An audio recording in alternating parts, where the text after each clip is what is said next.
به امام رضا میگم حرفامو، آخه بهتر میدونه دردامو.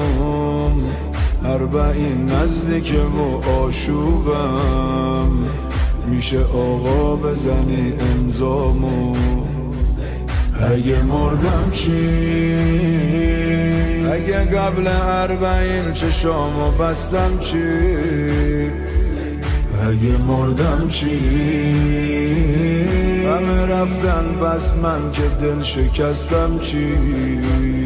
من فقط یه کربلا ازت میخوام، همین اشکامو ببین.